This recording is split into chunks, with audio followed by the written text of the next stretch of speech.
Thank you for joining us tonight at The Weather at War. Before we begin, I'd like to inform you that we have a special treat, as this is a Frederick G. Corneal Memorial Lecture. Fred Corneal was a great friend to the Forum.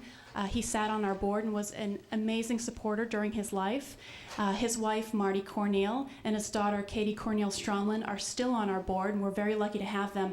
A couple of his interests included peace and environmentalism, so we thought that this would be an appropriate forum that he would have liked if he could have seen it.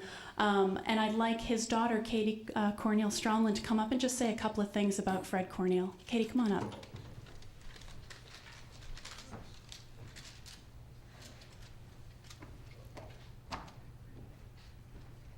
Thank you, Jennifer.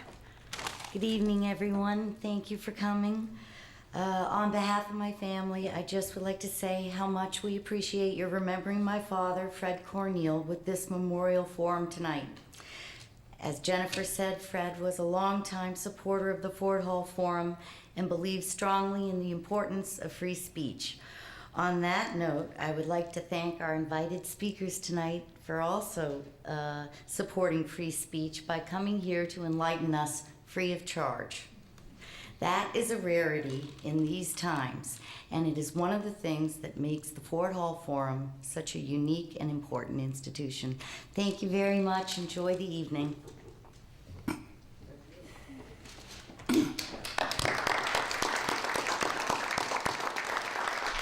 Thank you, Katie, and we thank your family for being such great supporters for so long. I'd like to thank our forum's generous sponsors, including, among others, Altria, the Lowell Institute, the Massachusetts Cultural Council, the fantastic sponsors of our First Amendment Award reception, which I hope you're all coming to, and our partners here at Suffolk University who provide virtually unlimited in-kind gifts to the Ford Hall Forum. We also thank our esteemed members. Without you, none of this would be possible.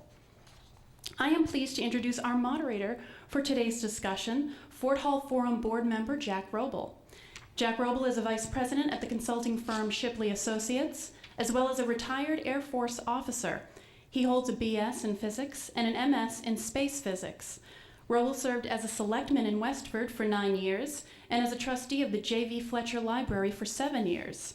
An advocate of lifelong learning, he has been a member of the Ford Hall Forum since 1991 and a member of the Ford Hall Forum board for the last 5 years. Please join me in welcoming Jack Wrobel.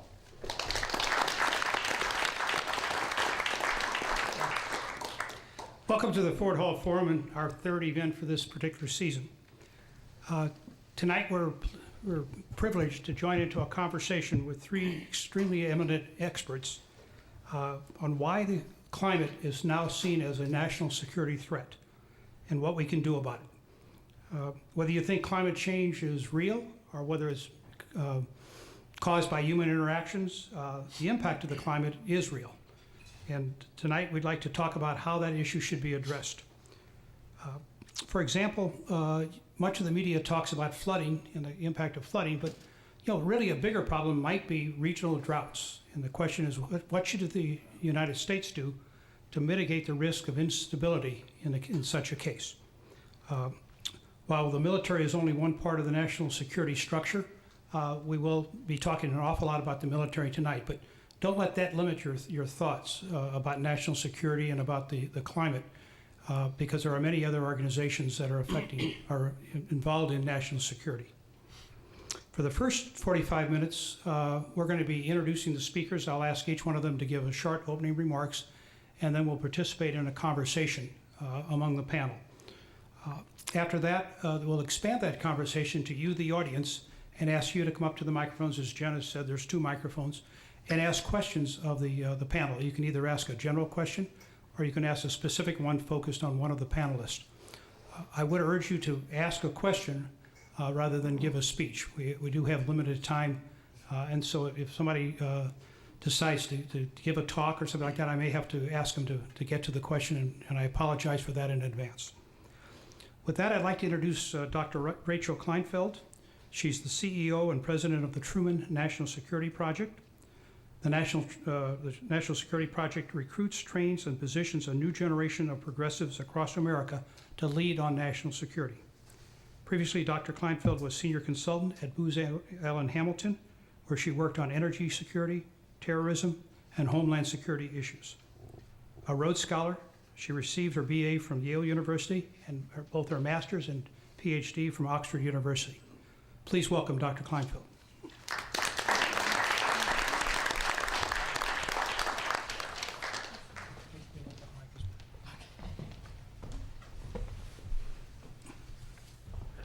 Well, thank you so much. It's a real honor to be here at Ford Hall Forum, and it's a thrill to be in Boston in such a beautiful day. I've had the pleasure of walking around your fine city all day today, and it is much nicer than Washington right now. The Truman National Security Project is interested in this issue from 3 different perspectives. We actually look at our energy posture. That's the way we think about it. And the energy posture affects national security because of our reliance on oil, climate change issues, and then the electricity grid. And so I want to address each of these in turn and also look at them from a big picture national security level as well as a tactical and military level. So from the big picture level, take oil. Oil has become, as many of you know, it is the backbone of our entire economy, our entire infrastructure. There is no price in this country that people pay more attention to than the price of oil as it goes up and down. But it's not just our country that pays attention to the price of oil. For every $5 increase in a barrel of oil, Russia gets $18 billion. Iran gets $8 billion, almost $8 billion, 7.8. And Venezuela, Chavez gets $5 billion. So if you think about how much oil has gone up in price recently, think about what that does to countries, whether we buy it from them or not. It doesn't matter who we're purchasing from. It's simply a global commodity price. But it's not simply that their oil price goes up and that then countries that are not necessarily aligned with our values are enriched. As former CIA Director Jim Woolsey says, the war on terror is the only war since the Civil War where we're funding both sides of the conflict. If you think about that, it's not only quite ironic, but very true, that we give Saudi Arabia about $160 billion a year for its oil. And of that $160 billion, about 3 or 4 billion, some small percentage, but not too small, makes its way into Wahhabist schools, which then in Pakistan and so on are training terrorists, training the ideology of terrorists. So it's directly funding that. We wouldn't dream of allowing a country like Saudi Arabia to set our foreign policy, but our dependence on oil actually gives them a say in it.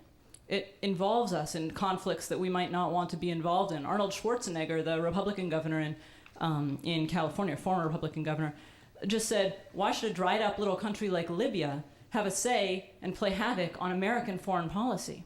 And it's a very good question. So oil, from a strategic level, is a big issue. It enriches countries that don't like us.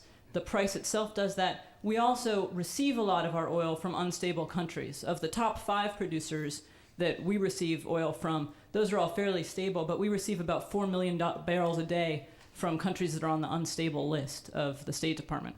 So that's oil. Climate change is a separate issue. The CNA, the Center on Naval Analysis, convened a group of admirals and generals to look at climate change, about 13, you know many of their names, it's General Zinni and so on, and they studied the issue for quite a bit of time. And in the end, what they came up with was the idea that climate change basically acts as a threat multiplier. On its own, climate change does not cause a lot of the threats that we're facing, but it exacerbates them. So whether it's refugee movements in parts of the world that are facing climate issues, for instance, Bangladesh, which is right up against India, and India has built a fence to keep Bangladeshi refugees out of India. Well, if you imagine a flood going on or a severe weather event in that part of the world, and millions of Bangladeshi refugees running up against that fence and trying to get into India, and then think about what's India going to do about that. These are very impoverished countries. Bangladesh is an Islamic country. You have some real threat exacerbators. You also have issues along the Sahel border. So this is in Africa, where northern Africa, the Arab part of Africa, meets the part of Africa that's black Africa, that part. That line happens to be a climactic line. It's also a Christian-Muslim line. It's all sorts of things that happen along that line. And climate change is exacerbating movement of people, because as the climate is changing, you're seeing the crops change and the ability to have arable land change. And so suddenly you're seeing more conflict along that line in Africa. Well, it's no great surprise that the Horn of Africa and Nigeria and various countries where we're starting to see terrorist recruitment are on that same line, because you're getting distressed populations that are moving into areas that they hadn't been before, and more conflict. And our military then gets called on to deal with that kind of conflict. And for those reasons, the Pentagon included climate change in its quadrennial defense review as one of the issues that it's looking at. And the CIA has also stood up a climate change center to deal with it.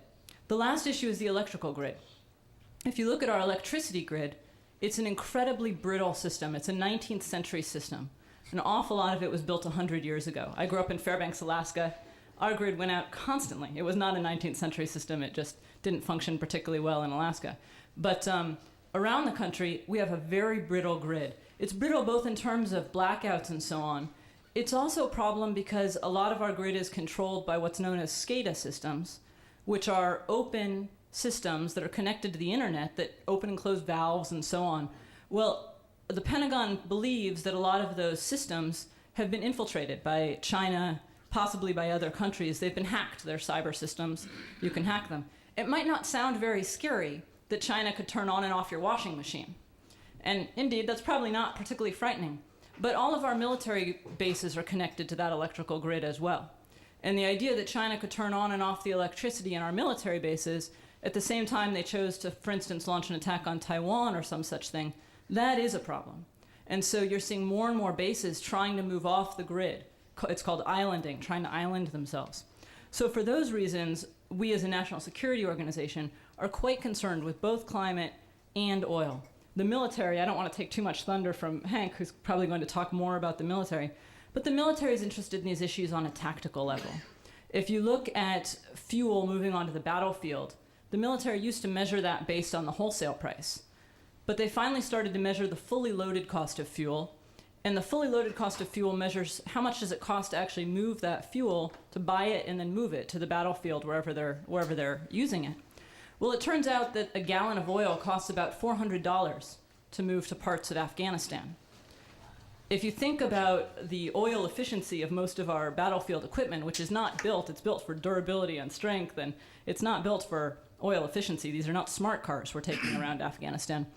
It's an incredible cost to the military.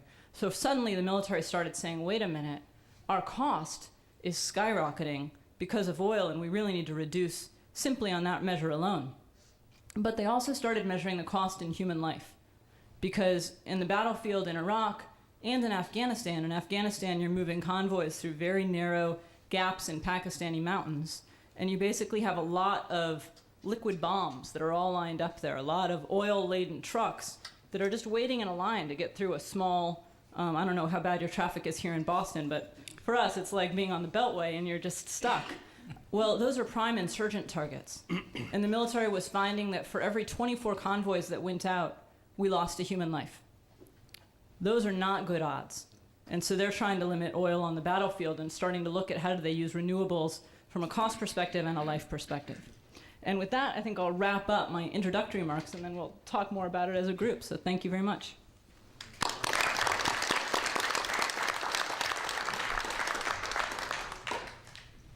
Next, I'd like to introduce Carl Ferenbach. Carl has served as chairman of the board for the Environmental Defense Fund since 2008 and has been a board member since 2000.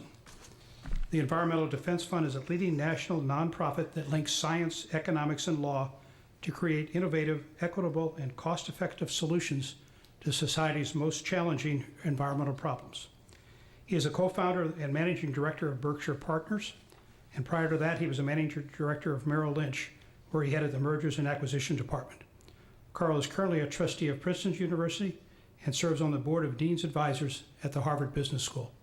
Please welcome Carl Ferenbach.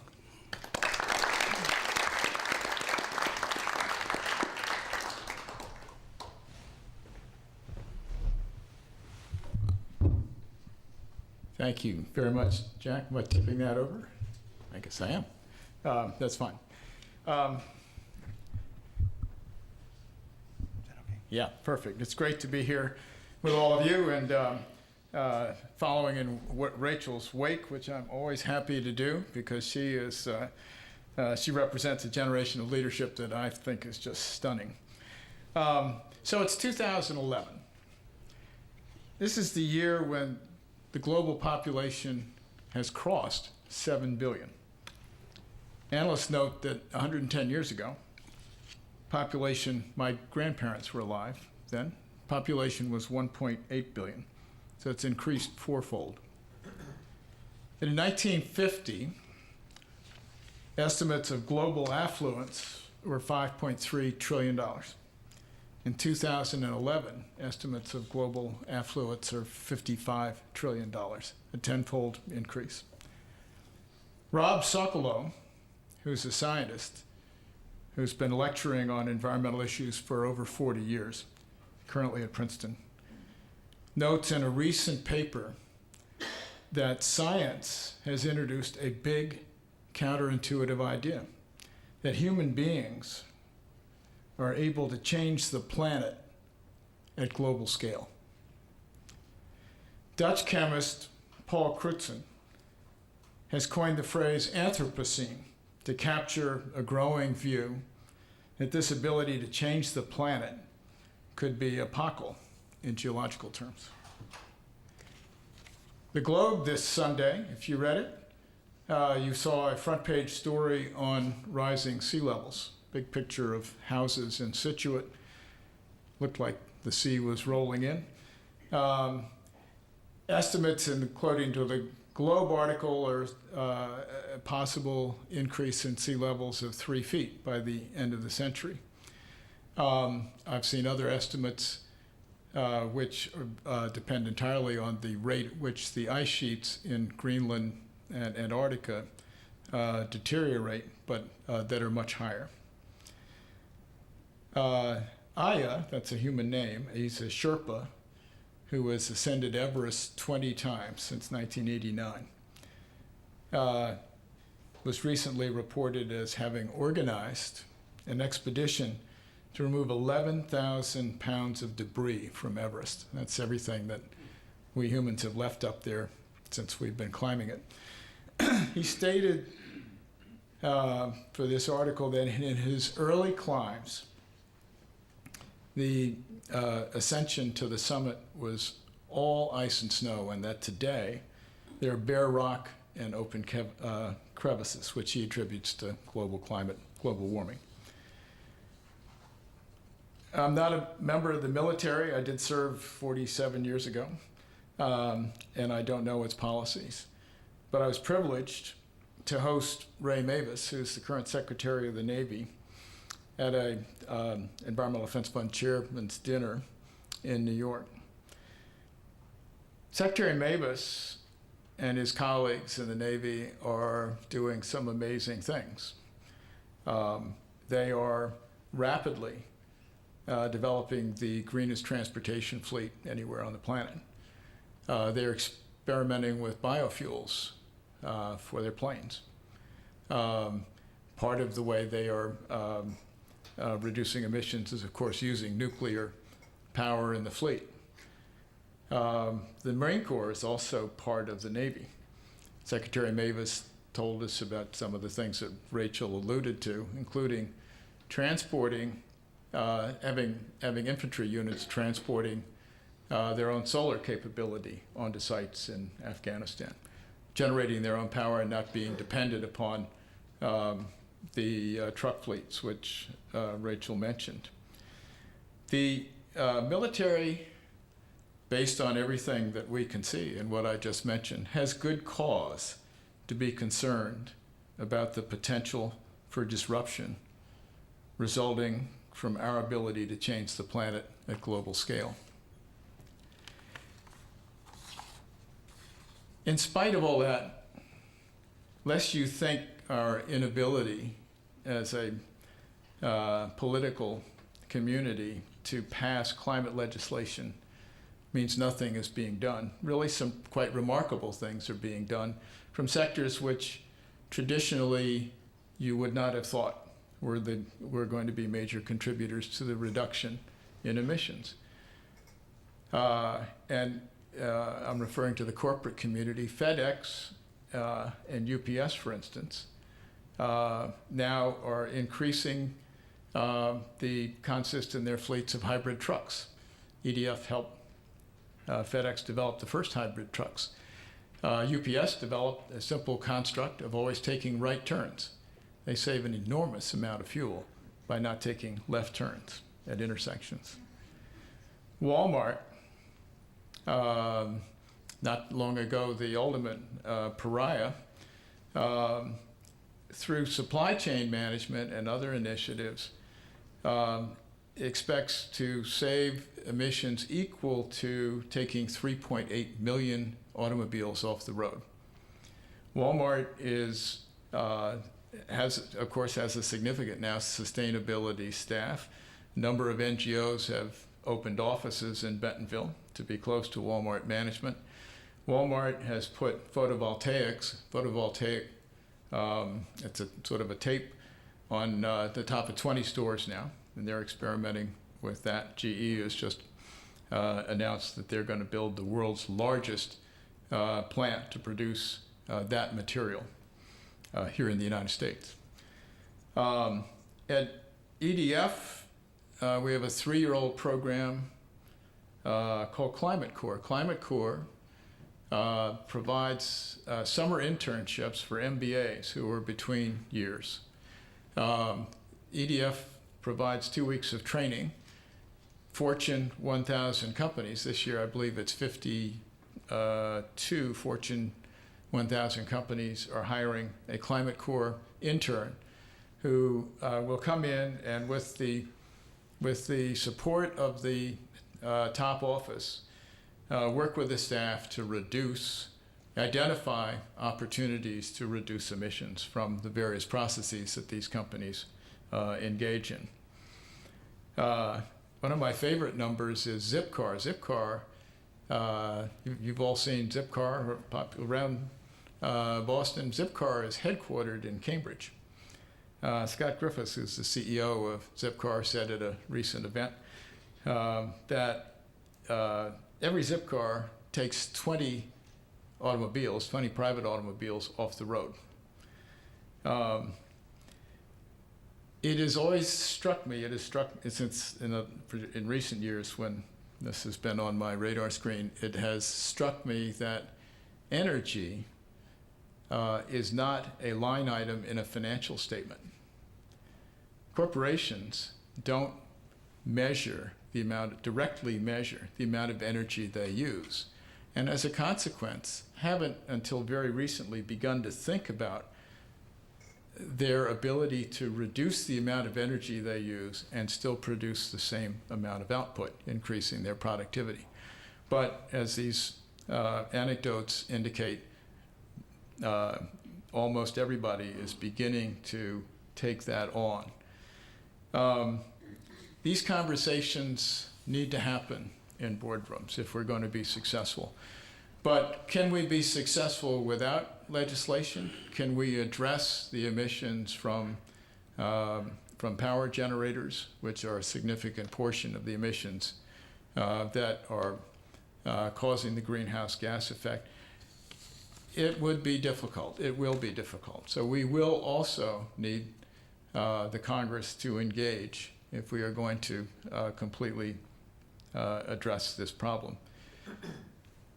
Us, you and me, we can do our bit if we do energy audits on our homes and do the upgrades, which by most estimates produce very good rates of return. We can change out our appliances. We can drive efficient vehicles. We can buy offsets for our air travel. We can change our light bulbs. All those things are not actually insignificant, particularly if a population of 307 million people takes it on to do it. If we don't do these things, if the corporate community doesn't participate, if the Congress doesn't legislate, then the business as usual scenarios that the scientists project will definitely result in continued significant warming of the climate, and the disruptive outcomes are highly likely to occur as the planet warms, and our military needs to worry. Thank you.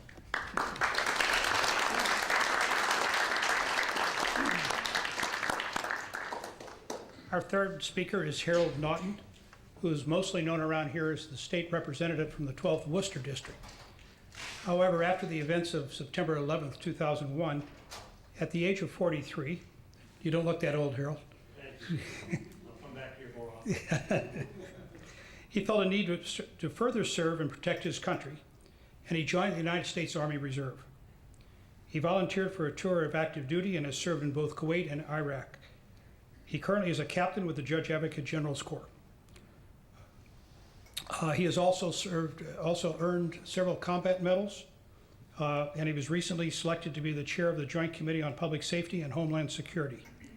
He is a graduate of Assumption College and holds a JD from Suffolk University Law School. Please welcome Harold Naughton.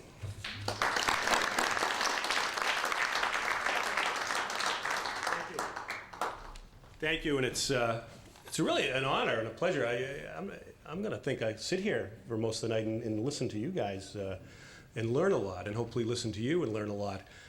This small town lawyer getting invited in such esteemed company, it's a real a pleasure and an honor, and thank you for all you've done, Rachel and Jack and Carl. I guess I'm kind of the generalist here a little bit. I wear a couple different hats.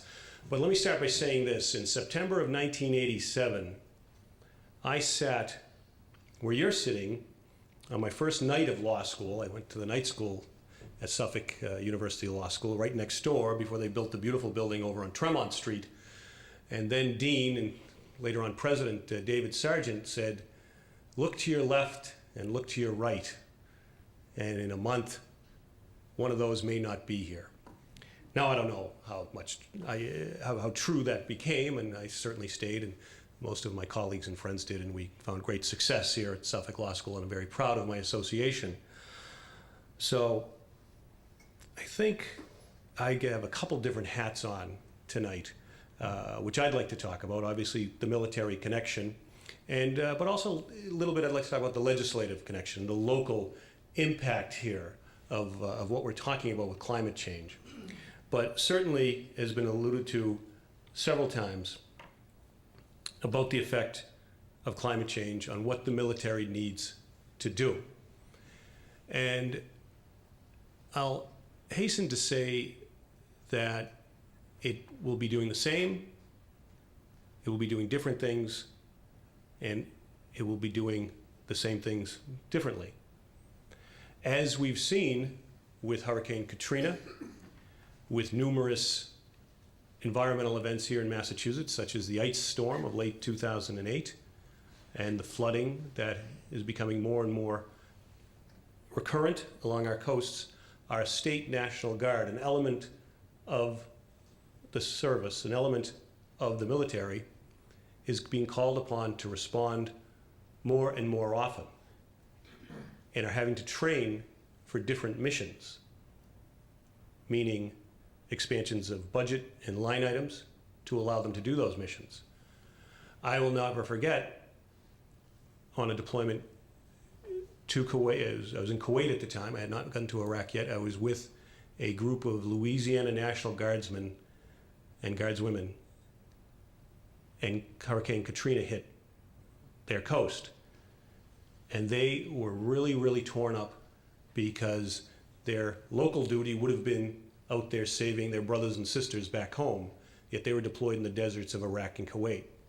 And it was very, very devastating to them because they went weeks and weeks without knowing what went on with some family members. So there was a tie-in there. Additionally, due to the lift capacity of the military, if climate change continues in the manner in which we have seen and which we continue to anticipate, the military will be called upon more and more to provide that lift capacity, as they are right now with 22,000 service members and 17,000 service members and 22 United States Navy ships off the coast of Japan helping in relief there. Now, I suppose we can't necessarily attribute what's happened in Japan to climate change, but imagine the future when events just as climactic can be attributed to climate change, and the only entity that will be able to be called upon is going to be our military and the military of other nations. And our militaries have been talking. The militaries of the United States and China and Brazil and other countries have been talking about these new missions that they will be called upon to perform. And the third mission, in my scenario here, will be the continued traditional mission of our military for offensive, and defensive efforts, but for different reasons. The potential of water and food security worldwide, but probably most especially in Africa, is tremendous. And the need that our military will be called upon to provide for that security, both domestically and internationally, is bound to grow.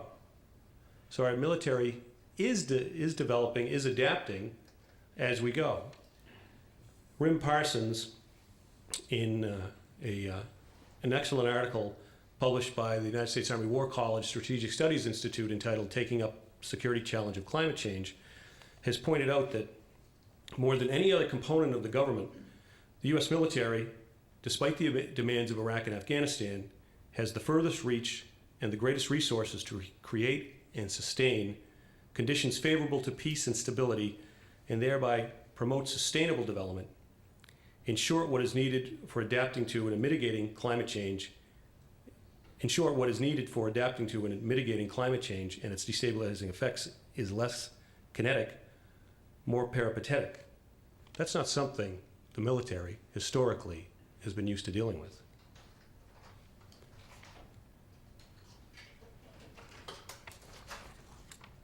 Sustainable security is something that both the military and our diplomats have been trying to develop on a much broader scale over the last few years, the 3 Ds: diplomacy, development, defense.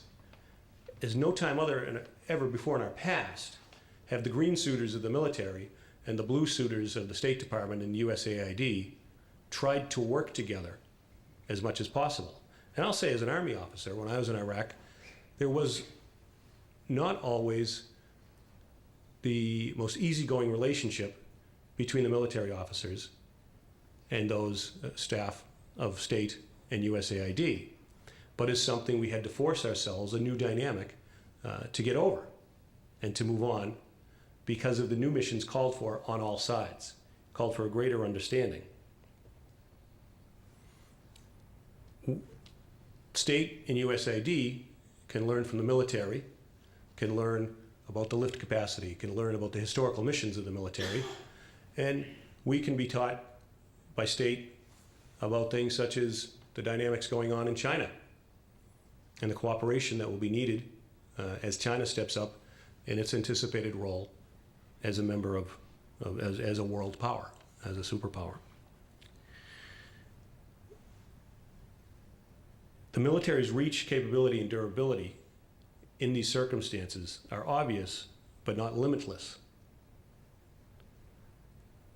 Again, it comes to dovetailing and exercising as much creativity as possible as we go forward, while still allowing the military to maintain its traditional role in defense and protection of this country. I mentioned the National Guard. The committee I chair in the legislature, just up the hill from us, and I was running a little late tonight because we were in session debating some transportation legislation, is the National Guard is one of the entities my Committee of Public Safety and Homeland Security oversees. And the Massachusetts National Guard has been one of the leaders in our country in realizing this adaptive and developing role, both in their what's called their Title 32 status, is when they're in state, when they're doing their jobs here in Massachusetts, being that responding to disasters here, or when they're in what's called Title 10 status, when they're federalized and deployed overseas, as just about every single member of the 8,700 member Massachusetts National Guard has been over the last 10 years. But that being said, the need of the state to step up, of state legislators to take into account what is going on with climate change.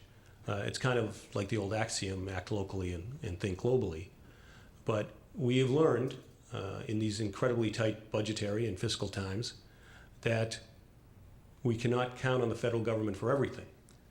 And we have been forced, as Jack related about the article in the Globe on Sunday, about this decaying seawalls up and down the coast of our Commonwealth. Who's going to pay to fix those?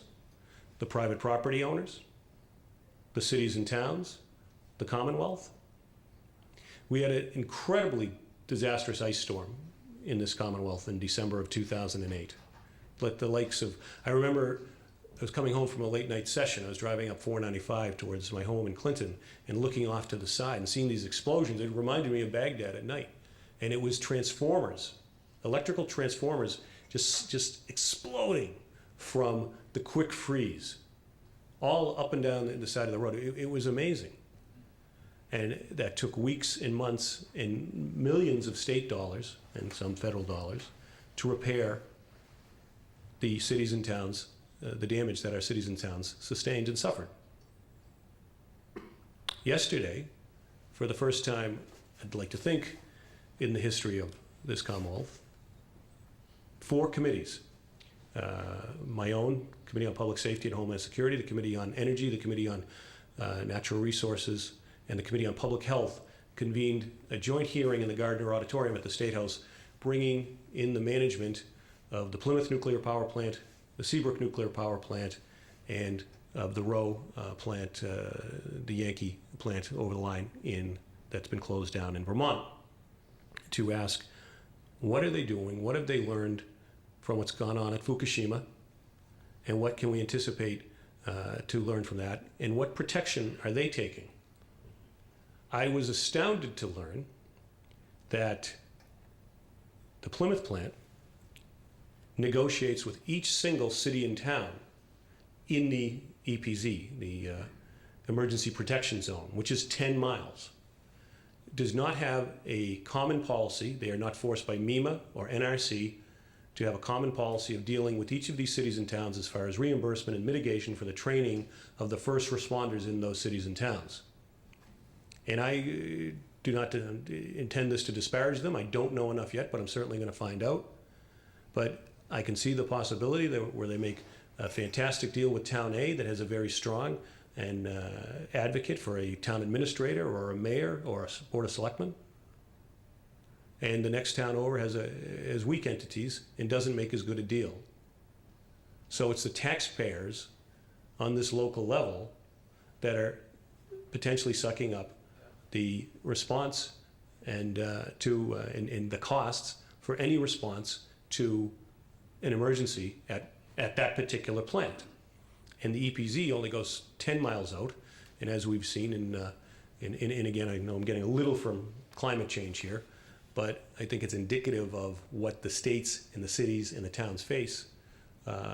If you're in Town C, which is 11 miles out, you will get no reimbursement for your emergency and first responder personnel. We need to develop on a state level a more uniform and common policy and a more broader-based policy to address issues like that. But these are the policies that are going to be the template for what we do as we approach on a state level climate change. States can lead the way. Massachusetts has led the way. The Massachusetts legislature has been in session since 1634. One of the oldest, if not the oldest, in the world.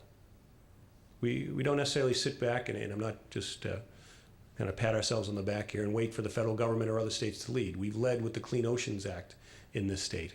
We've led with the Green Communities Act and the Green Jobs Act over the last few years. Yes, we need our fellow states in New England and across the country to follow suit, but it's got to start someplace.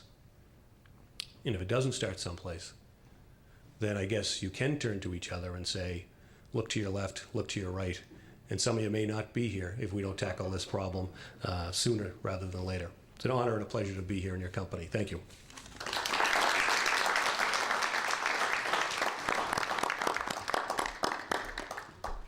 Okay, you got the mics on? Good. All right. What I'd like to do now is to have the panelists participate in a conversation. I'd like to get that conversation started with asking Rachel about Operation Free and why the Truman National Security Project is championing. Sure. Please come on. So, Operation Free was an effort that actually everyone here on the panel has something to do with. So it's a great question, Jack. Thank you. Truman started as a leadership development organization. We wanted to recruit, train, and position progressives on national security. And I was in a conversation with Carl talking about his passion, which was environment and climate, and saying, oh, well, you know, I used to work with the director of Central Intelligence, and we talk a lot about climate and all the issues that I mentioned to you earlier, and these are really important national security issues, and nobody's talking about them. And Carl said, oh, you need to talk with the head of EDF, because the Environmental Defense Fund is looking for ways to address this issue. And thereupon started this enormous year-and-a-half-long ride that we've been on at Truman. The Environmental Defense Fund at the time was trying to address climate change legislation that was going on Capitol Hill, and having a really rough time because it's become such a partisan issue. It's seen as the left cares about the environment and the right cares about cost, and it's become all mired in this ideological fight. And we from the security community said, this is ridiculous. The military has already realized that this is an issue. They're not fighting about it, they're dealing with it. They're putting a lot of R&D and a lot of knowledge into it, and actually they're gaining a lot of cost savings. The Army in Iraq realized that they were spending a huge amount on air conditioning, for instance, for troops, and so they developed some foam spray to insulate the tents out in Iraq, and turned out they put in about $95 million to insulate these tents so that the air conditioning could be more effective, and they saved $1 billion. So they're looking at it from cost, and it's just very practical. So we said, okay, we'll start gathering veterans to talk about these experiences and talk about why this is a security issue and why it's an economic issue and it's not partisan. And we promised to do it slowly because we hadn't done much advocacy. So we said we'll do 100 over the course of 9 months. We'll find 100 vets. Well, in 2 weeks, we found 150 vets. 2 weeks later, we were speaking in the White House. And then we were speaking to Congress, and all around the country, we did a 300-city bus tour. And one of the vets we found was Hank, who came out and said, I get this issue. I was in Iraq. And so I'll turn it over to you with how you got involved and why. Oh, thank you. As I think any veteran, anyone who's been to Iraq or Afghanistan, or my dad's generation, he was a veteran of Normandy, will tell you, and I think I'm probably paraphrasing something that's been said many times, nobody hates war more than somebody who's been there. And it became, we all know what our national priorities are, have a pretty good idea about it. And we had stepped up at one point in our lives to, for every vet you talk to, every service member you talk to, and many in the audience here, will have their own various reasons. Mine were the fact that I had a great life at 9/11, and I had a nice, prosperous law practice. I had a great career in politics. I had a wonderful wife and, at the time, 3 and now 4 beautiful children. And I walked up upstairs one night, a typical night, getting home late from the State House, and at the time, right about a month after 9/11, and saw my then 3 children sleeping, and said, boy, this is my treasure. Nothing else. The other success is nothing. And I said, in my mind, I had to step up and try to do a little bit more. And the rest you've heard a little bit about tonight. But once you've experienced that, it leads to other questions. It leads to questions about, can this be done differently? Can we prevent it? Can I prevent my own kids from having to go and do this? I remember a conversation I had with my dad. He passed away while I was in Iraq, but the night before I left, having a conversation with him, asking him to tell me about his war, the Great War, or the Greatest Generation, and his service as a medic on Normandy and through Europe. And he laughed, because he had never spoken about it like so many of that generation. He laughed and he said, come back in a year and in one piece, and we'll come back to this place that we were in, having some fellowship, and I'll tell you my story and you can tell me your story. And unfortunately, he passed away while I was gone, so we never had that conversation. And I guess part of it is that I don't know if I necessarily want to have that conversation with my own sons and my daughter. And can we do it better? Can we get to a point where we can internally change our national priorities so that we don't have to use the military, which is the ultimate instrument of foreign policy, to do what we've been doing? Or can we do it smarter? Or can we, such as Rachel was saying, 1 out of every 24 convoys that goes forward in Afghanistan loses someone? Well, can we do that better?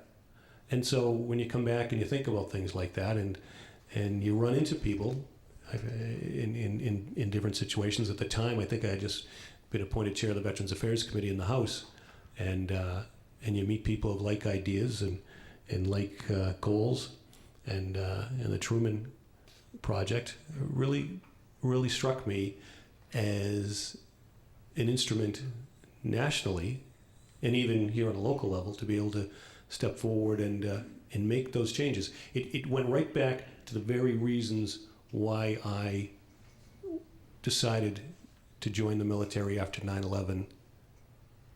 Anyways, that was the protection of the blessings I had been given, not the material or financial blessings, but the names are Harrison, Tiernan, Claire, and Eamon, and my wife Ellen. It went back to that. And I said, this was another way to step up, get involved with the Truman Security Project and Operation Free. And can we change our reliance on oil? Can we change our reliance on traditional hydrocarbons, both for national security and for the future?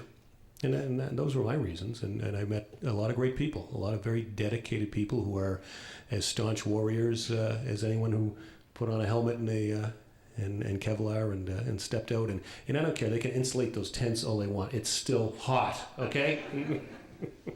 Especially when you're wearing 40 pounds of equipment. But Carl. So that's it's a wonderful story to hear. The baser part of connecting Rachel with Steve Cochran, who runs the EDF climate program, was politics. At the time, legislation had passed the House, and the calculus in the Senate was difficult. The important Midwestern states, Ohio, Indiana, Michigan, Pennsylvania, all were represented in the Senate by Democratic senators who, in the ordinary course, were supporters of climate change legislation, but were representing states that were heavily dependent upon coal-fired power plants and on jobs that were heavily dependent upon ready access to fossil fuels, to operate the plants in which many people worked. And so we had the famous, Aunt Nellie from Terre Haute problem, was if we had cap and trade, which was the primary element of the proposed legislation, was that going to increase Aunt Nellie's monthly bill, and by how much? And could these very important senators support it? And recognizing that they might not be able to, the calculus was, how do we get enough Republicans to offset the loss of these senators and to get 60 votes for this legislation? And given that the military and our military involvement was more readily associated with the Republican Party than with the Democratic Party at the time, trying to find ways to reach those Republicans with military personnel who were committed to good environmental policy was the political driver. Let me just ask another question of the panel. Recently, President Obama says that shifting the U.S. away from imported oil and towards cleaner energy form will add jobs. He also said that we should tap our nation's greatest renewable resource, that's our ingenuity. I think, Carl, I'll toss this one to you. Isn't that what EDF is all about? So, I'm sorry, Jack, say the question again. Okay, again. President Obama said that we should tap our greatest renewable resource, ingenuity. Right. Okay, and when I read about EDF, it looked like EDF was all about that. Well, indeed, I mean, the long-standing throwaway for EDF is finding the ways that work. The EDF is unusual in the environmental community in that it's deeply committed to markets. Markets are the most powerful mechanism for change that we as humans have invented, if the incentives are right, if they are not coming at the expense of the commons, and if their activities are not, and so if they have proper political oversight. And so finding ways to engage markets in solving problems, and therefore providing incentives for people to solve problems, has been a principal approach to EDF's solutions to various the various undertakings that. So we have a classic one we're working on now. The Colorado River provides water for 30 million people. 29.5 million of those people, roughly, give or take, live in cities and suburbs, and 500,000 of them operate 4 million acres of farmland. Guess how the water is split? Right, 80% to the farmland. So it's use it or lose it if you're a farmer with a water right. So as a consequence, they grow crops that are low-value crops. And in the meantime, the demand for water out of the Colorado River has now crossed the supply. If you go to Lake Mead, you see this great white line all the way around Lake Mead, and it's about to go below the principal pipe that provides water into the city of Las Vegas. Las Vegas is drilling a new pipe further down in Lake Mead. So, can you mandate change, or can you provide market incentives that will persuade farmers to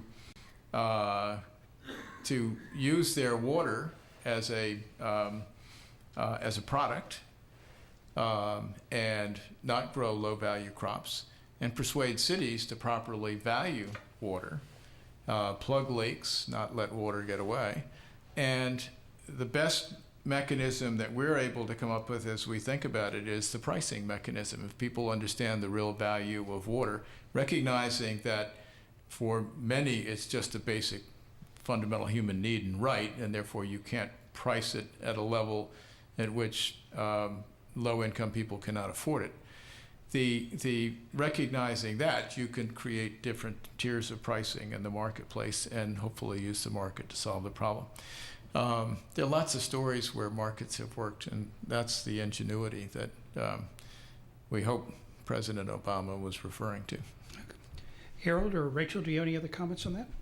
Well, if you could, I'd like you to come help us here in the Commonwealth. I think we've tried to do good things for our economy, utilizing our homegrown ingenuity, because Massachusetts is not a state rich in resources, except for our educational institutions and our people and our natural beauty. And we've tried to, through economic incentives and tax breaks over the last, the time I've been in the legislature, to entice companies and new growth industries into the Commonwealth, to replace our traditional manufacturing industries that have all but fled south, or very far south, or far east, and the financial services industry, which has grown up, but we wanted to diversify from there. And we thought we were doing well for a while until a little company named Evergreen decided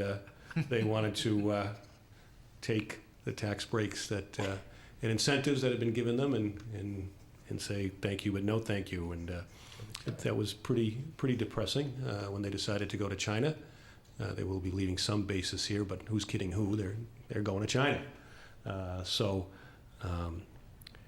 Carl, I won't put you back on the spot here, but any thoughts you have on that, please get them to me, and I'll float them in the legislature. I'll look like a hero. I think that the governor has a very, this is more in the range of emissions, but the governor has a very plausible, well thought out plan on emissions reduction that includes new investment in renewable energy, in both solar and wind power, as well as incentives for savings in the private sector. And I think, I've heard it presented. I thought it was very well thought out, and I hope the legislature can support it. We'll see what we can do. Yeah. I'll just take a somewhat more international look at this, but if you look at who's really investing in this and who's using their ingenuity, it's China.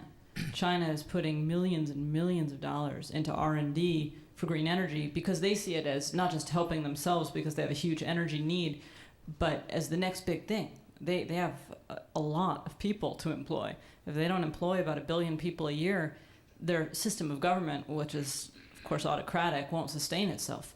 And so they're really looking for the next big employment mechanism, and they see green energy as one of the ways to do that. In America, while we are huge in the photovoltaic market and so on, we're developing with ingenuity some really smart technologies, things like it's almost like a paint. It's called thin film, that you can take the solar mechanism and spread it extremely thinly, much more cheaply. Really interesting technologies, but we're not putting any R&D money in. The amount that we're putting in compared to other countries is minuscule, and the return on investment for this, it's not just windmills or very fancy things. It's also just very normal blue-collar jobs. It's things like HVAC retrofitting. Can you rebuild your air conditioning system so that the air conditioning is cheaper and more efficient? That kind of thing makes a huge difference. It's regular jobs. It's jobs for people who don't need to be retrained, but we're not investing in it. And part of that has a lot to do with Congress right now, and Congress looking penny wise and pound foolish, basically, trying to save little bits of money but not investing long-term in jobs. But it's not only the markets here. It's really interesting what you were saying about the markets. I just finished writing a monograph with one of our Army vets who's another Operation Free veteran about distributed generation in the developing world, because the developing world doesn't have a lot of central electricity. A lot of their electrical grids are broken. But what a lot of business people are realizing is that it's a huge opportunity to sell to the developing world. You have billions of people, some of whom, even if they're only making $20 a day, have some disposable income. I used to work in development. Any slum you go to in India or Nepal, people have television sets, they have refrigerators, they're buying things. They just don't have a huge amount of money. And so the ability for America to use our ingenuity to sell at home, it also has markets abroad that we could be tapping if we were being more smart about the kinds of things we're developing and putting in some of the R&D, because there's a multi-billion-dollar market. McKinsey estimates it at over $200 billion as a market for distributed generation in the developing world, and it's ours to take or lose. Okay, at this point, I'd like to turn to one of the longstanding traditions with the Ford Hall Forum and kind of expand the conversation now to you, to the audience.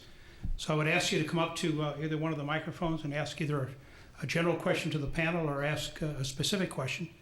And while the people are coming up to the microphones, let me just throw one question out myself, and that is, there was a RAND report that came out in January that basically threw cold water on a lot of what you've been saying. And it said the military could not benefit from alternative fuels R&D.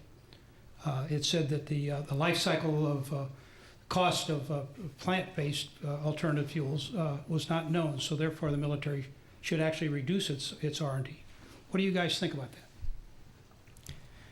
that? One of the economic issues associated with this whole question is, are we willing to price the externalities? So if carbon is an output of energy processes of all types, and it has consequences, and we're putting it up in the atmosphere at prodigious rates. It lives up there for a couple of hundred years. It acidifies the oceans. It kills off life forms in the oceans. It has significant costs and will have greater cost to us here. And we don't price that into the cost of energy. So as a consequence of not doing that, what we do is the reverse. We subsidize the higher cost forms of energy, such as solar and wind power, from government funds. So we pay for it anyway. We just pay for it in taxes rather than pay for it at the pump. So the question that we will have to come to grips with as a social political body is, are we willing to add in the true cost of the energy that we consume, the fossil fuel energy that we consume, and balance that off against the somewhat higher cost of renewable energy sources. Now, I suspect that I don't know what the RAND study did, and knowing RAND, I'm sure they considered elements of this, but anyway. It almost answered more of the question. I mean, aren't they setting up almost a false dichotomy? The military is, by a large measure, the biggest user of petroleum in the country, if not the world, and therefore the largest footprint, carbon footprint. Yeah. They need to do it anyways, whether or not we're having this discussion here today or not, just for their the military's own sustainability long term. So I disagree with this their point that they should back off on the R&D. It needs to be done anyways. Okay. Yeah, I quite agree. I also think that there's externalities in terms of human life that we've been talking about, as well as in terms of cost, that the RAND study didn't take into account. It also isn't taking account differences in price that occur when the military, which the U.S. military is the biggest user in the entire world of energy. If it was a country, it would rank 38th for oil consumption of any country. It's got a huge footprint. It's also a price mover. So when the Navy, for instance, purchased 150,000 liters of camelina oil, which is a plant that grows oil like canola oil, kind of for their biofuels, that purchase brought the price of the oil down by 50%. So they're moving the prices as well as purchasing. There's also funny accounting, and this is very Washington inside baseball, but there's funny accounting that goes on with the Office of Management and Budget. For that purchase, for instance, OMB said, well, you're purchasing this amount of oil over 10 years, so you have to pay for it all in the first year because you're buying it in year one. And they said, well, but we'll use it over 10 years, so can't we spread the cost over 10 years, because that's how we would purchase it if it was oil. They don't buy futures contracts on oil, as far as I understand. And OMB said, no, you have to pay in the first year because you've made a promise and now it's a liability. So you get that kind of funny accounting going on, which has a lot to do with the moment you purchase and the price of oil versus the price of camelina, and not taking into account how it comes down over time, things like that. Yep, a couple of people at the microphone. Sir, would you? Hi. It was asserted that the cost of the fuel convoys in Afghanistan are measured not just in dollars, but in human lives. But of course, that's not entirely true. The only lives that we measure are our own American or so-called coalition force lives. As Tommy Frank says, we don't do body counts. So obviously, the cost in lives is a false accounting. What good is it going to do to have more benign environmental policies if they're coupled to such malign foreign policies that result in these criminal war of aggression in these countless uncounted victims of these policies? So I'm happy to answer that. One of the worst things that U.S. foreign policy does is rely on oil. If you look at oil states that get have a significant percentage of their revenue from oil, they are across the board the worst states, the most corrupt states, the states that treat their people the worst. And there's a reason for that. Across the board, when a country gets its money from oil, it's called a rentier state. They're getting rents from oil. They don't need to pay tax. They don't need to collect taxes from their people. And so they don't treat their people very well, and they end up very corrupt. As long as the United States is tied to oil as our main strategic source of fuel, we're backing these states. We're allied with Saudi Arabia. We're allied with a lot of countries that we should not be allied with and don't want to be, and wouldn't be in any other course of events except for our dependence on oil. Angola is our 6th biggest. We import from 5 countries, and then Angola is the 6th that we import from. Angola is one of the poorest, most corrupt countries on earth, and it's because of the oil. And we're supporting that through our foreign policy. So it's not just the wars. That's easy to point to because that's an act of, we're doing it actively. But the dependence on oil is causing these kinds of problems in our foreign policy, and it absolutely has to stop. It's against our values, Right. not only putting our soldiers' lives in danger. But it's not only the oil-producing states that we've supported, it's also Israel, which is not an oil-producing state, and Afghanistan, which also may be a corridor, but hasn't yet been proven to be an oil-producing state either. So it is foreign policy in large measure. Okay. All right. Please come on up. Anybody else? Yes, ma'am. Good afternoon. Thank you for your knowledge and sharing it with us. I'm a mechanical engineer. I worked at Pilgrim Station. And I was very disturbed by the statement that you made that our electrical systems are over 100 years old. It's part of our infrastructures. So how can we, as a developed economy and developed country in the world, can actually let something like that happen and not be concerned that we cannot sustain, the demand for new technology that uses electricity? That on a way we are so rudimentary prepared to deal with all these issues, and then we can make adjustments for new fuels, for alternative energy, for alternative sources. So everything has to come together. And when we have, intelligent leaders that are actually talking into that, it makes me very proud to see that he's actually concerned about it. Pilgrim is 40 years old, so are a lot of other stations. What are we doing for the future? Because we are all using our, little machines that we depend on. But how are we powering the towers that are providing, power for the little devices? So we need to think a little backwards in order to move forward. Thank you. Anyone want to comment on that? Briefly, and I know I'm more of the generalist here tonight.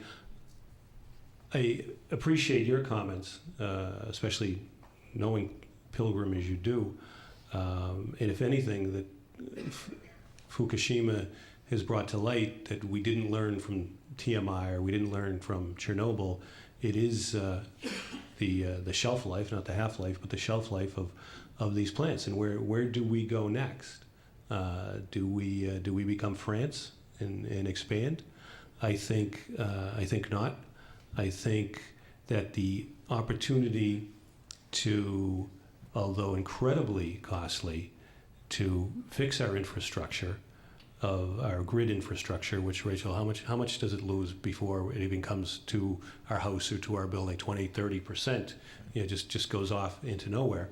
The opportunity to fix that, though incredibly costly, could be programs, say, like the space program. That could also be an economic driver for our country, where smart guys like Carl can figure out a market to find the financing for that, and the financing will create jobs, and the jobs will create sustenance, and the sustenance will create good things for our country. At your level, you can actually influence big companies like Westinghouse and General Electric. They are basically the manufacturers of the two types of reactors that are used in the nuclear energy for the domestic use. So instead of course, it's nice that they are developing paints and all kinds of new things, but how are you going to upgrade or create a new generation of reactors? And what indeed has been learned? The reactors in Fukushima are exactly like the reactor at Pilgrim. It's a boiled water reactor. It's a very simple technology. It's no comparison to Chernobyl. That was a very nightmare kind of a design. But this is something very simple. But, we need to recognize as we get old, the power plant gets old. So all the equipment in there gets old. Certain things can be salvageable. But like in a house that we live in, we know that the pipes get old and, the wires need to be changed and so forth. It's the same thing. It's something alive. And I am stunned that nothing has been done in over 100 years to upgrade our power supply. I think it's not quite as draconian as that, but there are new generations of technology. it takes a decade or more to permit a new nuclear facility and then to get it built. And we could easily reduce that, but would it be in the public interest to do so? These are the new generations of technology are believed to be considerably safer. They're more efficient, what have you. In addition, there's a lot of interesting work being done in an area called the smart grid.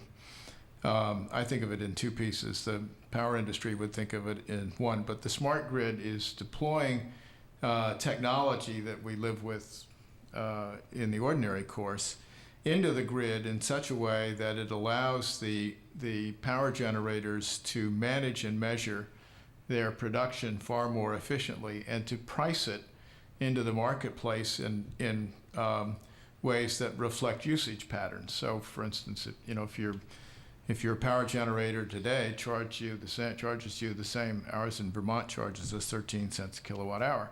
Basically, whether we turned on the lights at 4 in the morning or whether we got them on at rush hour or got them on at 6 o'clock at night when everybody's listening to Vermont Public Radio. So why should that be the case? If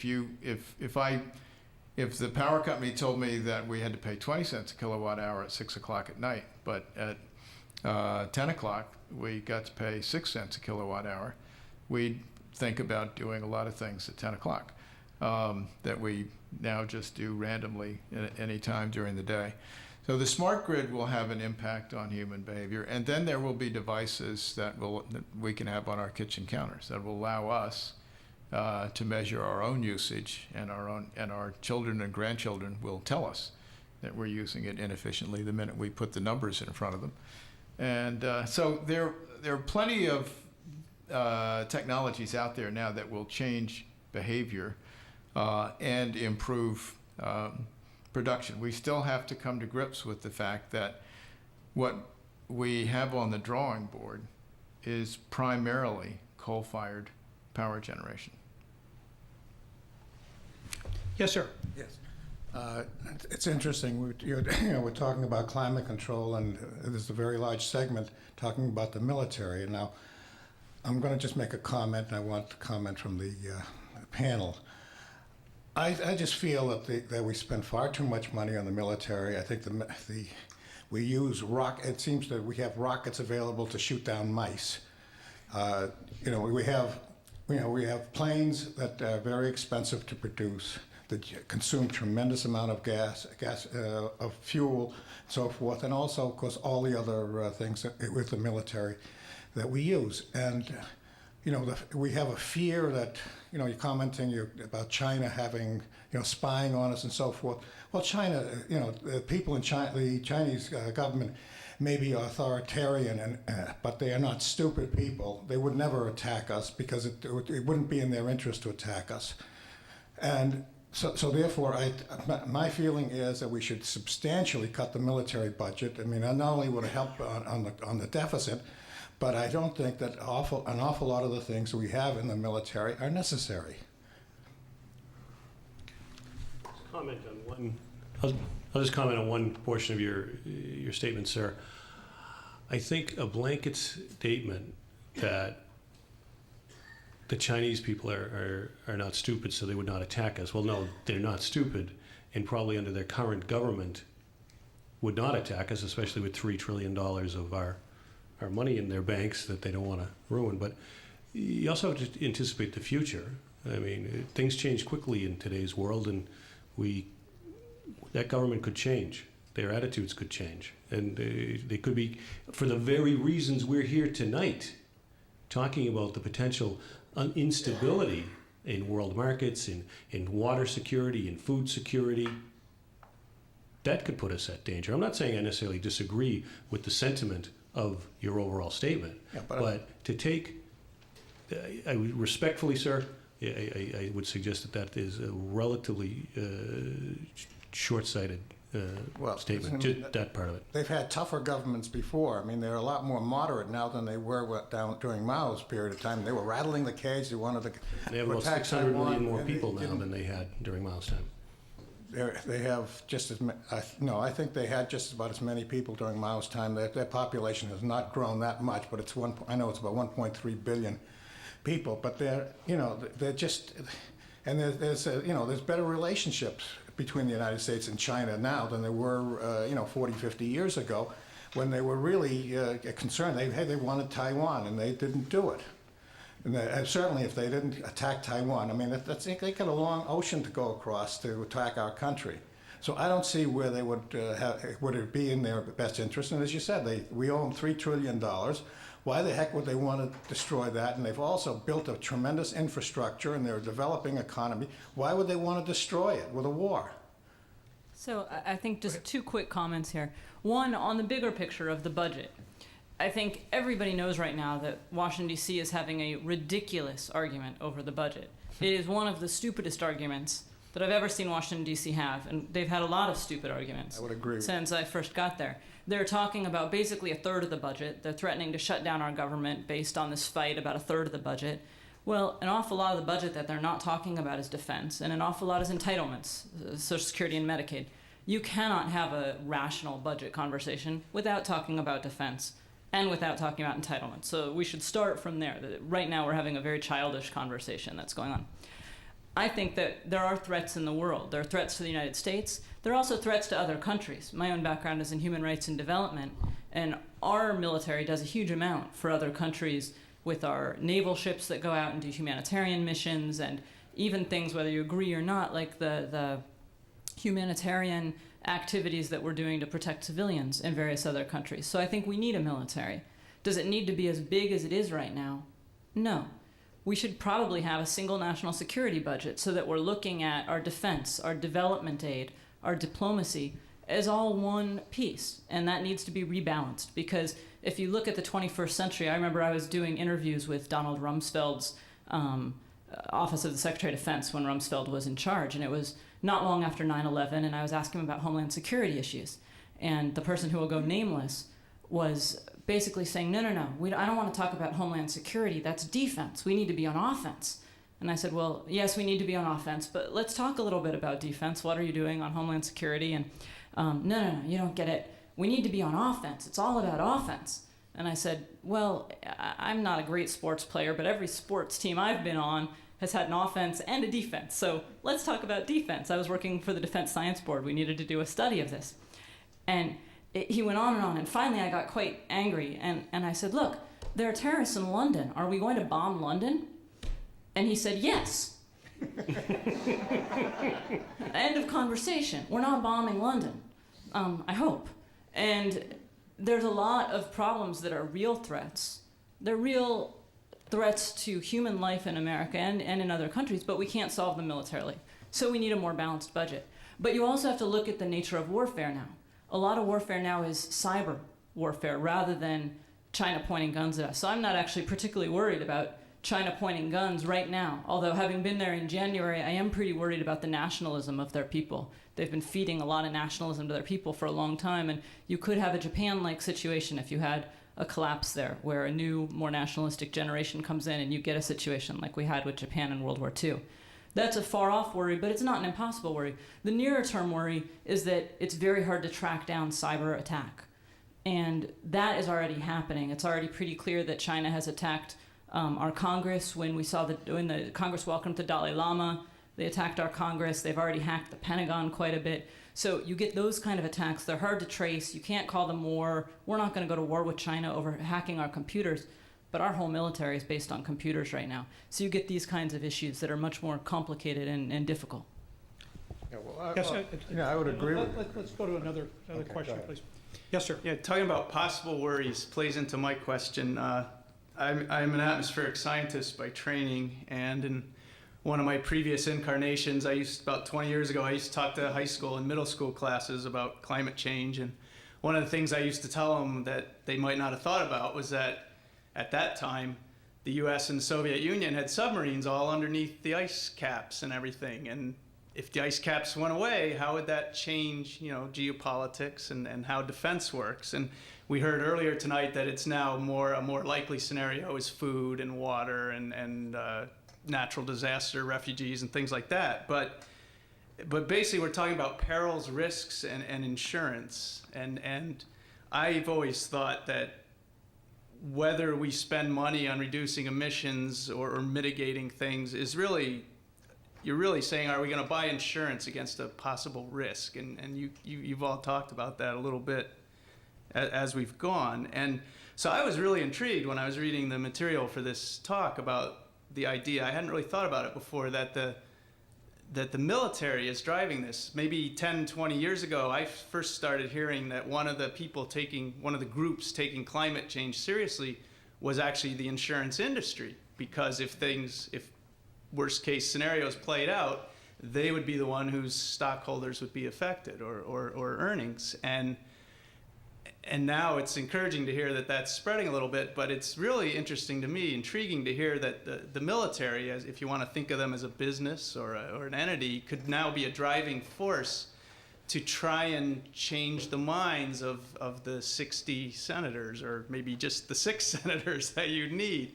And so my question is, especially now that it sounds like you've all been in the trenches a little bit over the last year or two, is just how realistic is it, given the present political situation that you described, how realistic is it that over, say, the next 5 to 10 years, the military actually could be a driving force in changing the opinions of the average taxpayer and also the average representative or senator to take the risk of climate change seriously, along with all the other risks that exist, and treat it as a risk that you might want to buy some insurance against?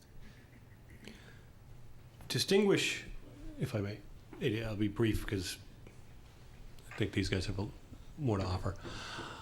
Distinguish the military as a driver from veterans from a driver. The Truman National Security Project, Operation Free, is made up primarily of veterans and some tremendously accomplished generals and admirals, and that they, as opinion leaders, cannot be underestimated. I myself is still a currently serving reserve officer, even though I'm here as Representative Naughton, still have to, as with my discussion with the gentleman there, have to really temper a lot of what I say, and so don't currently serving officers like Admiral Mullen and General Casey and General Petraeus, and we've seen in the past year when some senior officers don't temper what they say, or that they're not senior officers for much longer. But the military has always stepped up. Historically, the officer corps has stepped up to try to point out to the civilian leadership the threats that are coming in the future to our country. In the 30s, they were probably having discussions pointing out the threats of Nazi Germany and militaristic Japan. And through maybe some people want to think that they were listened to in the Cold War too much, but that has always been the job of senior officers and senior members of the military to try to advise, not to lead, but to advise. And I think there was a demonstration of the history of that on, when was the Afghan surge speech at West Point? December 1st of 2009, when it was pointed out by many of the commentators that historically at times of military crisis in our country, presidents have gone back to that seat of military learning, West Point, to give speeches such as that. So how realistic is it that the veterans and the senior officers will be listened to? I hope it's very realistic. But as we've seen going on in Washington, as Rachel has articulately said, there's a lot of silly stuff going on in Washington, and there's only so much currently serving military officers can do to kind of make the civilian leadership, listen. They can. It's like a lawyer. I'm a lawyer. I can advise my clients. I can lay the options on the table. And oftentimes clients will say to me, well, what should I do? I said, well, I cannot tell you what to do. These are your options. I guess my question would include groups like the CIA and just groups that aren't NRDC or EDF. Right. So we've been blessed to work with groups like NRDC and EDF. I think Hank's point is very well taken. The military itself and serving military, they're going to drive this change through procurement. By buying things, they're going to drive costs down, and that'll make things more affordable to everyone else. And then the companies will be able to afford it and will make decisions based on the market. So that's what the military as a sitting entity can do, and through R&D. The veterans community can be tremendously effective, and we've seen this over and over and over again with Operation Free. It's been just amazing. We'll take a group of veterans up to Capitol Hill, and we had one member who had a 10-minute meeting with us. That's pretty typical for Capitol Hill. You sit with the senator for 10 minutes, and they do a photo op, and they're very happy, and then you're supposed to move on. And this particular senator started talking with us, and his handler came in and said, "Sir, you've got another meeting. You've got to go." No. Sir, knocked back in 20 minutes later. "You've got another meeting. It's time to go." And an hour later, he was still talking to the vets.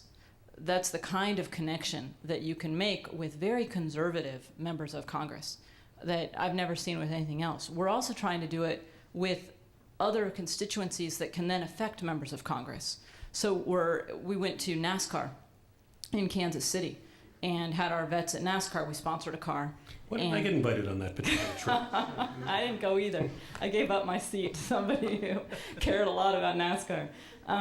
But we sponsored a car, and the driver got lots of coverage, and then we had a bunch of our vets handing out camo T-shirts with solar panels on the back and windmills and so on, and beer koozies that also had solar panels and so on. We had 30,000 people stop by our tent, NASCAR fans. Of the 30,000 NASCAR fans, only 2 objected to the message about climate change. Now, this is not your typical environmental audience, and these are people located in the states that we need to influence their senators and their members. But when a bunch of veterans who've been into Iraq and Afghanistan and Vietnam and so on say, "Hey, I was there, this is what I saw, this is the message," it takes it out of the realm of the partisanship that they're used to. And then those people, 3,000 of those 30,000, signed up. They said, "We want to be involved." Well, from an organizing standpoint, a political standpoint, that is a terrific return on investment. And we'll be putting them to work, and all of a sudden you'll have a NASCAR constituency aligned with the veterans constituency who will be trying to change the political calculus. And once that frame changes, once it's seen as patriotic to turn off the lights, to get a new fridge, to do these things that are just common sense, once it's seen as patriotic, and then once it's seen as a good pocketbook issue, then the government changes. Our leaders tend to lead from about 20% behind. 80% of the people have to go in front before they can lead. That's American politics, and so we need to get those 80%, but I think we can do it. You have a question over here? Yes.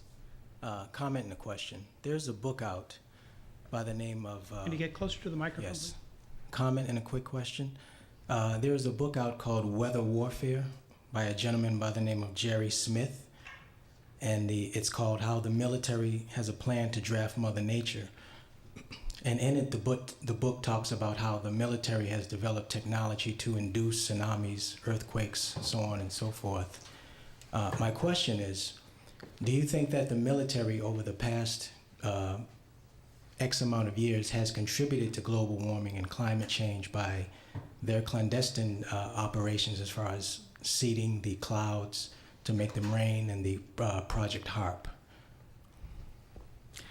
I think that, I guess you never want to say never to anything, but I think that science is following this question and all of the data that we collected that is associated with it so closely that if anything like that had happened, it would be known and it would be a major public issue. So I think it's highly unlikely.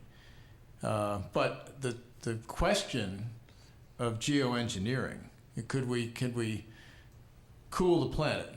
As Sokolow said, we have it within our capacities to change the planet. We have it within our capacities to cool the planet. We have no clue what the consequence of our deployment of a plan to cool the planet might ultimately be, and that's a problem.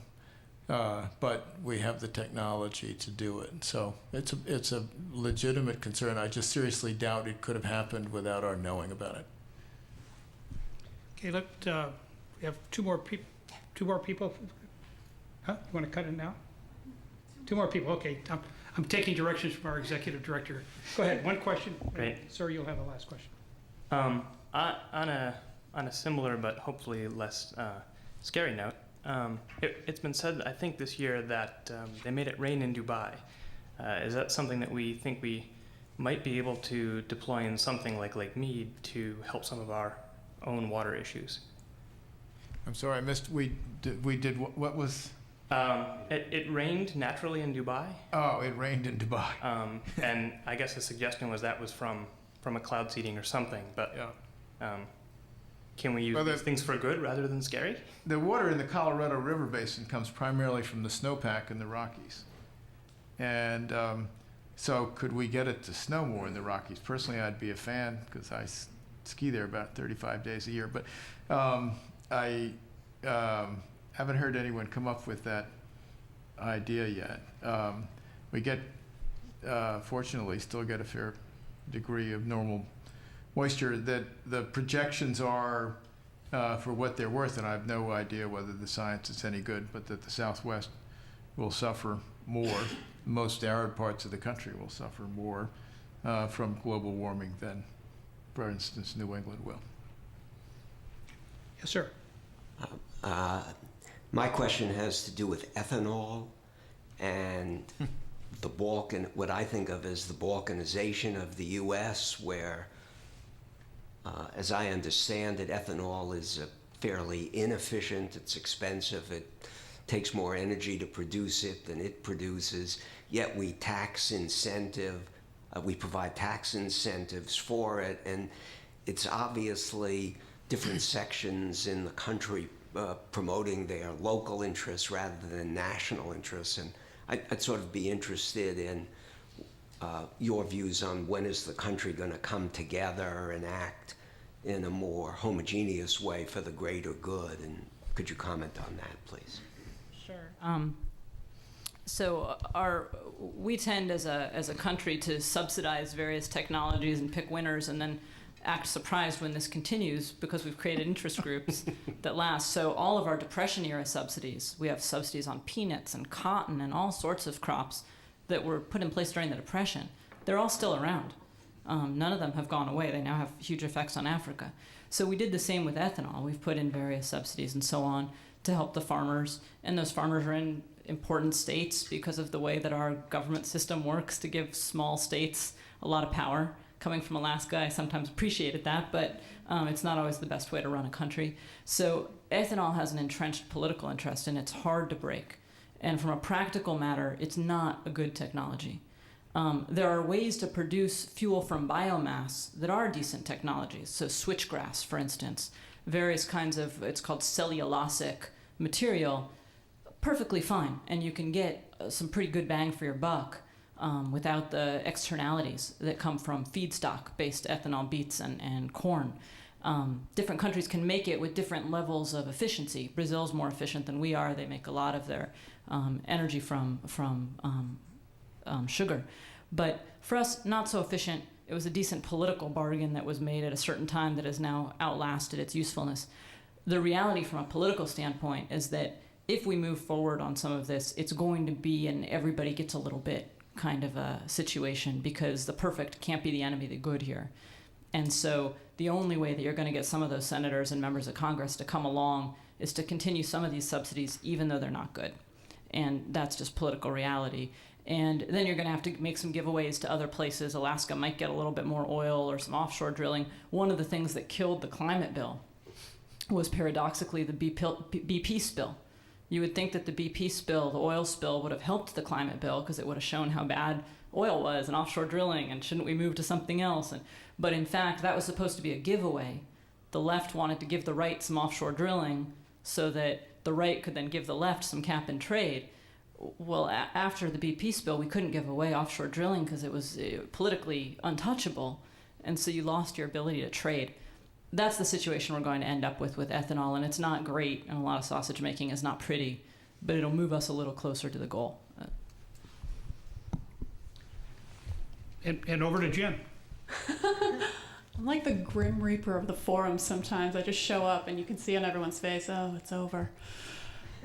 How about a big hand for our speakers and our moderators?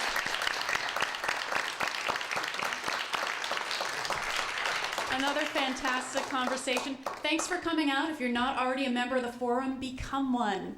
Thanks so much. Have a great night.